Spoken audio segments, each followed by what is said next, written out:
Je m'appelle Denis Scullier, je suis président d'Indiagen, c'est-à-dire de l'Indiaka Genap. Je suis âgé de 66 ans et retraité. Je suis en DPPR, c'est-à-dire en prépension, et je me dis que je dois m'occuper d'une façon constructive, c'est-à-dire je me suis dit que j'allais faire du sport. Dans la région, on a trouvé l'Indiaka, il m'a dit mais c'est très bien pour toi, c'est très bien pour les vieux os, entre guillemets, parce que ce sera moins stressant pour tes muscles et tes articulations de faire de l'Indiaka. Au départ, c'était un passe-temps, c'est-à-dire combler mon agenda d'une façon constructive pour garder un peu la forme, rester un petit peu dans le move. Et alors petit à petit, c'est devenu quelque chose de très prenant dans ce sens que les clubs d'Indiaka existants à l'époque font des compétitions interclubs. Et donc j'ai participé aux compétitions très rapidement et cela m'a emballé. Et donc je me suis dit qu'il fallait continuer cette activité.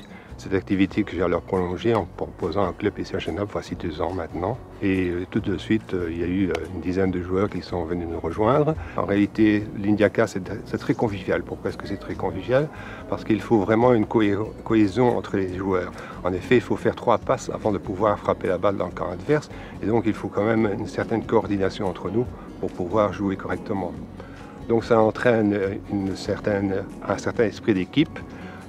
Esprit d'équipe qui se marque notamment par le fait qu'on essaie d'avoir des activités en dehors de l'Indiaka et par exemple prendre un pot ensemble, aller au restaurant ensemble et l'argent que nous avons un petit peu de côté sert finalement à payer un pot, à faire une activité ou l'autre. Ça me permet de me maintenir en forme, c'est-à-dire de garder une condition physique suffisante que pour ne pas m'écrouler dans 2 ans, dans 3 ans, dans 4 ans, dans 10 ans.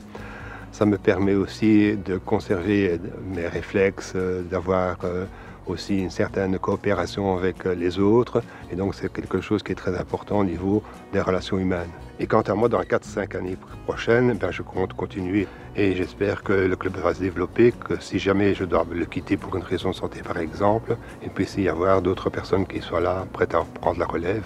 Ce serait important.